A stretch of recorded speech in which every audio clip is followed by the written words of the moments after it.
Hello, j'espère que vous allez bien. Aujourd'hui on se retrouve dans une nouvelle vidéo. On se retrouve dans ma vidéo de tous les livres que j'ai lus dans le mois de juin. Donc dans le mois de juin j'ai lu 5 livres. Un petit peu plus que les derniers mois, j'en lisais 4. Regardez, on remonte petit à petit. On retrouve un petit peu de temps pour lire.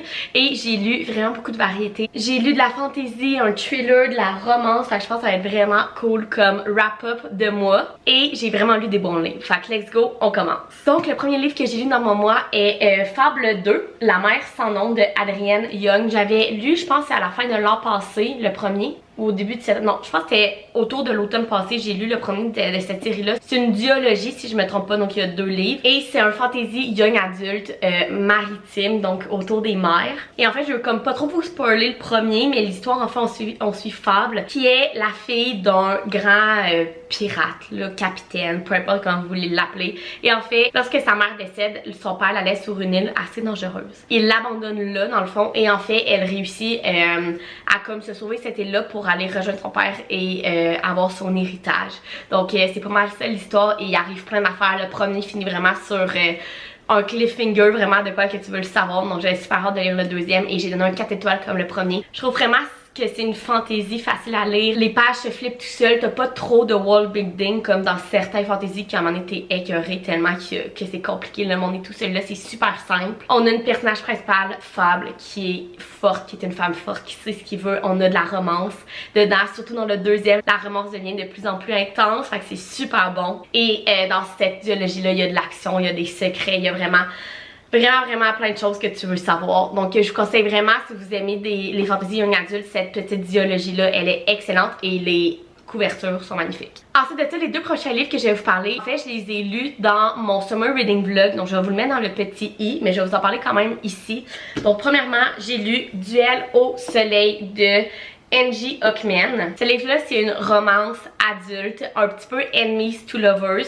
Donc dans ce livre-là, il est à l'envers. En fait, dans ce livre-là, on suit Henley et Graham. Et en fait, c'est 2 personnes qui travaillent pour la même entreprise et ils veulent la même promotion dans l'entreprise. Et ils ne s'aiment pas. Ils se sont jamais aimés. C'est des collègues un peu ennemis. Et en fait, pour les départager, leur patron décide de les envoyer sur une croisière. En fait, ils travaillent pour une compagnie de croisière. Sur une des croisières. Et les 2 doivent trouver une solution marketing pour vendre plus de cette croisière-là. Et le meilleur des 2, ben, il va gagner la promotion. Donc, c'est un enemies to lovers. Mais je vous dis, c'est vraiment pas intense, là. Comme j'ai lu des enemies to lovers vraiment plus intenses que ça. Là, c'est vraiment une fluffy romance sur un bateau de croisière. Fait que vous avez toutes les vibes de l'été. C'est vraiment un bon livre d'été, une romance fluffy. Par contre, j'ai donné un 3 étoiles. Pourquoi? Premièrement, la fille apporte sa soeur sur le bateau. Puis sérieusement, j'ai trouvé que ça apportait pas grand chose à l'histoire, ça faisait juste rajouter de la substance, genre vide. Je sais pas si tu comprenais. Donc ça, j'ai trouvé ça un peu plate. Ensuite de ça, j'ai vraiment eu de la misère à m'attacher au personnage. Graham, il est adorable. Honnêtement, c'est un book boyfriend vraiment adorable. C'est pas mon préféré, mais il est adorable. Par contre, Edley, je l'ai trouvé un peu fatigante.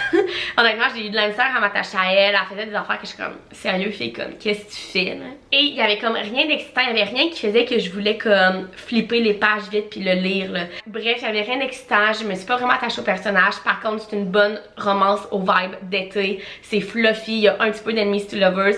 Fait que bref, une bonne romance d'été, mais personnellement, ce fut pas ma préférée. Ensuite de ça, j'ai lu Ces choses qu'on cache de Lucy Score, qui est le 2e dans la série Knock 'Em Out. Le premier que j'ai lu le mois passé, qui est Ces choses qu'on n'oublie pas, qui ça a été un énorme 5 étoiles pour moi. J'ai adoré ce livre-là. Et j'ai lu le 2e que j'ai adoré aussi. Par contre, j'ai donné un 4.5 étoiles. Enfin, dans ce livre-là, on suit Lina et Nash. Donc, Nash est le frère de Knox, qui est le personnage principal dans le premier livre. Et Lina est sa meilleure amie, à Knox, dans le fond. Et en fait, Lina revient dans le small town Knock 'Em Out pour on ne sait pas trop quoi. Et en fait, elle dit à tout le monde qu'elle travaille en assurance. Mais peut-être que ce n'est pas son vrai emploi. Et en fait, dans la fin du premier livre, Nash subit une agression, il est blessé dans le fond dans le cadre de son travail, il est le chef de la police de la petite ville. Et en fait, pendant tout le livre, on essaie de trouver c'est qui le coupable de cette agression-là envers Nash. Et peut-être que Lina a des secrets par rapport à ça.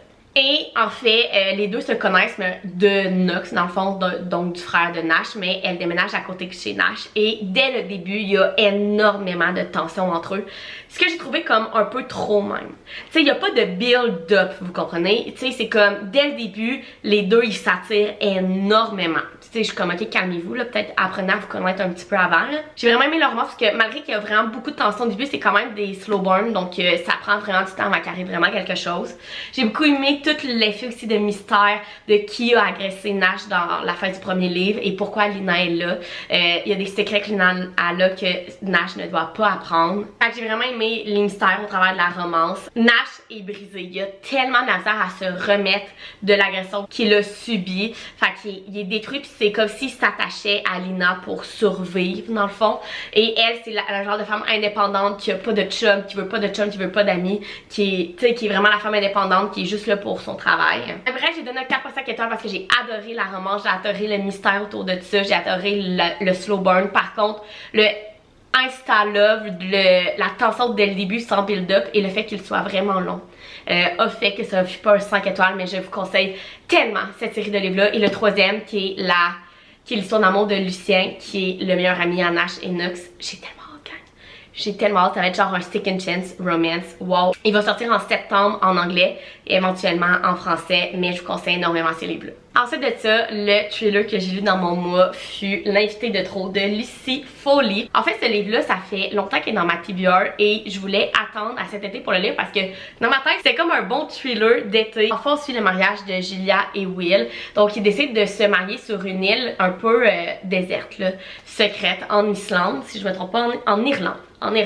Et en fait, ils invitent tous leurs invités. Il y a 13 invités qui dorment sur l'île et tous les autres, ben, ils arrivent comme en bateau la journée même et ils repartent le soir. Et en fait, au fur et à mesure, on se rend compte que tout le monde cache des secrets et finalement, il y a un meurtre. Il y a quelqu'un qui meurt sur l'île.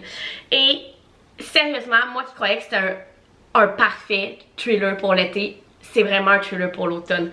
J'ai rarement eu peur de même dans un livre. Sérieusement, tout le monde cachait de quoi. Tu sais pas qui croire, tu sais pas qui faire confiance, il y a du monde qui manque se noyer, se faire tuer. Bref, je vous le dis là, j'ai mal filé pendant le livre là. J'avais tellement peur. Par contre, les twists, of course, m'ont vraiment pris par surprise. Je m'attendais pas à tout ça, il y en a vraiment beaucoup là. C'est un genre de thriller avec beaucoup de twists. Mais bref, on suit un mariage sur une île en Irlande où il y a un meurtre et où ce que tous les invités cachent quelque chose, je vous en dis pas plus. Moi j'ai donné un 3.5 étoiles parce que sérieusement, c'est le genre de thriller un peu trop pour moi, qui m'a trop fait peur. Je vous le dis, je le lisais et je filais mal cette fois-là, mais les twists sont pris par surprise puis c'est quand même un bon thriller. Je peux comprendre le hype qu'il y a eu autour de celui-là. Finalement, le cinquième et dernier livre que j'ai lu dans mon mois est une fantaisie et c'est La fille du roi pirate de Tricia Levenseller. Premièrement, le livre est juste magnifique. Regardez ça, mais regardez ça. Je capote. Je pense que c'est la première fois que j'ai un livre que les côtés, comment ça s'appelle ça, les tranchées, quoi, dans ce genre-là, sont avec quelque chose de couleur. Il est magnifique. Et ce livre-là est le premier d'une série, si je ne me trompe pas, de 3 livres de La fille du roi pirate. Donc, comme le titre le dit, on suit Alosa, qui est la fille du roi pirate. Et en fait, longtemps avant, dans le passé, il y avait une carte qui montrait une île où il y avait un énorme trésor caché surveillé par des sirènes. Et en fait, le père de Alosa, le roi pirate, a une partie de la carte et il y a 2 autres parties à trouver. Et donc, son père l'a élevée, l'a entraînée toute sa vie pour qu'elle devienne une capitaine, un pirate vraiment redoutable, ce qu'elle est devenue. C'est un personnage forte, indépendante. Sérieusement, j'ai adoré le personnage d'Alosa. Et en fait, il l'a entraînée toute sa vie pour qu'elle se fasse kidnapper sur un bateau d'un ennemi qui a une autre partie de la carte et qu'elle trouve la carte et la rapporte à son père. Mais of course que vous pouvez vous douter qu'il y a plein de choses qui arrivent, plein d'actions. Il y a tellement d'actions, c'est le genre de romance un peu comme Fable que je parlais au début de la vidéo. C'est le genre de romance qui se lit vite, qui se tourne vite. Il y a une romance au travers que j'ai trouvé tellement cute, puis j'ai vraiment hâte de lire le deuxième, surtout pour voir comment la romance va continuer.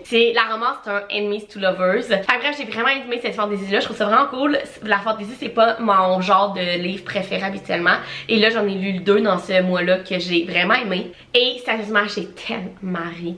La personnage principale est tellement drôle, comme je dis, elle se laisse pas faire, elle est capable de piquer ses ennemis, bref. j'ai vraiment ri, c'était vraiment drôle. Je conseille vraiment ce livre-là. Ce fut un 4 étoiles pour moi. Le deuxième va sortir dans les prochains mois en français et le troisième sort, si je me trompe pas, au mois de novembre en anglais. Donc éventuellement il va sortir, mais j'ai vraiment aimé ça. Puis si vous aimez les fantaisies vraiment pas compliquées, qu'il n'y a pas trop un gros world building, ou qu'il y a beaucoup d'action, ou qu'il y a une personnage principale vraiment forte, je vous le conseille vraiment, j'ai adoré ce livre-là. Donc voilà les 5 livres que j'ai lus dans le mois de juin.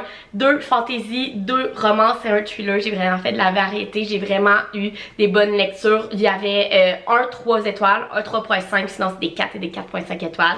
J'ai pas eu de 5 étoiles ce mois-ci, mais regardez, on peut pas en avoir tous les mois. Pour le mois de juillet, je pense vraiment lire des romances, des livres d'été, du genre des Hélène Hilderbrand, du genre que là j'ai commencé Fais semblant que tu m'aimes, qui est de Spanish Love Deception en anglais. J'ai tellement eu de DM qui me disait qu'il fallait que je lise ce livre-là. Genre, ça m'est jamais arrivé avec un livre que j'ai autant eu de monde qui m'ont écrit pour me dire qu'il fallait que je lise ce livre-là. Donc, c'est le premier livre que je vais lire dans mon mois de juillet, puis je vais vous en parler dans ma vidéo recap du mois de juillet. J'espère vraiment que je vais l'aimer, mais sérieusement, je pense que oui. Donc voilà, j'espère que vous avez aimé ce wrap-up. N'oubliez pas de me dire en commentaire c'est quoi votre livre préféré que vous avez lu dans le mois de juin. Sinon, vous pouvez aussi laisser un thumbs up, vous abonner à ma chaîne, puis nous on se retrouve dans une prochaine vidéo. Bye!